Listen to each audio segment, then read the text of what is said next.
এটা হলো কচু শাক। আজকে তোমাদের একটা নতুন রেসিপি শেখাবো বন্ধুরা, কচু শাক দিয়ে আর চিংড়ি মাছ। প্রায় আমার কাটা শেষ হয়ে গেছে বন্ধুরা, এবারে এটা ধুয়ে রেডি করে রাখবো। ভিডিওটা দেখতে থাকবো। এবারে এগুলো ভালো করে ধুয়ে নিতে হবে। আমার ধোয়া হয়ে গেছে এগুলো, এবারে আমি চললাম। বন্ধুরা চিংড়ি মাছ আমাদের বাজারে ছিল, চলো এটাকে ভালো করে ধুয়ে নিই।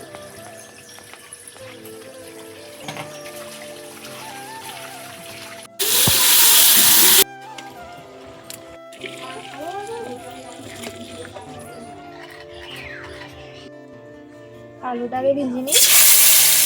আলু ভাজা হয়ে গেছে বন্ধুরা, এবার আলুটা তুলে নেবো।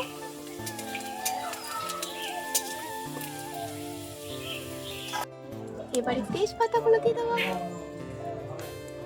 একটু 5 ফোড়ন দিয়ে দেবো, পেঁয়াজটা তুলে দেবো,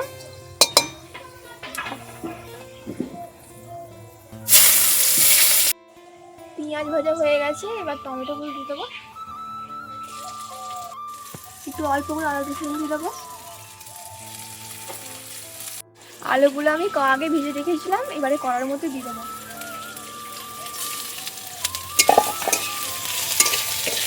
এবার দিয়ে একটু নাড়বো। হলুদ গুঁড়ো কড়ার মধ্যে একটু দিয়ে দেবো, আর একটু লঙ্কা গুঁড়ো দিয়ে দেবো, নুন দিয়ে দেবো অল্প করে।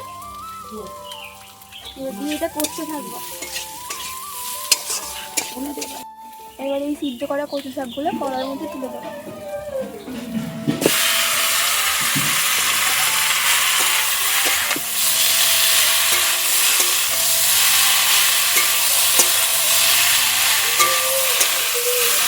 একটু অল্প চিনি দেবো, একটু খেতে ভালো লাগবে।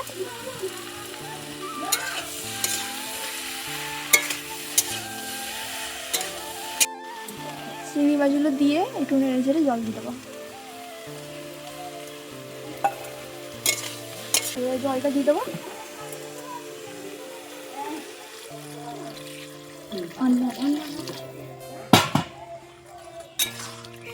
হালকা নেড়ে চেড়ে নিয়ে এবারে চাপা দিয়ে দেবো, সিদ্ধ হবে।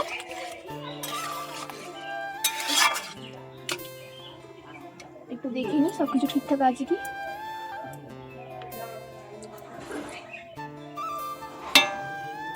একদম ঠিক আছে বন্ধুরা, চাপা দিয়ে দেবো। চাপা দিয়ে দেবো।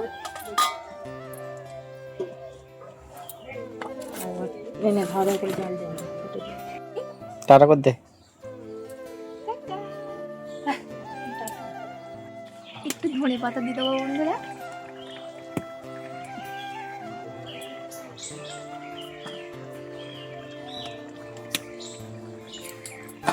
একটু নেড়ে নিই।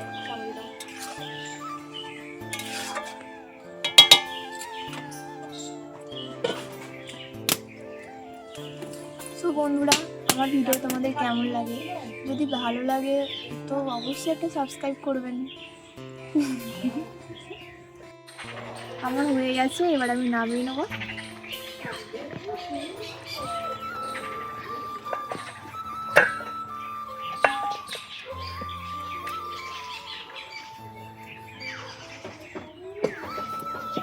মশলাটা আমি ভেজে রেখেছিলাম, জিরে ভাজা, এলাচ ভাজা, এর একটু দিয়ে দেবো। টেস্ট একটু ভালো হবে, একটু খেতে একটু ভালো লাগবে এটা দিলে।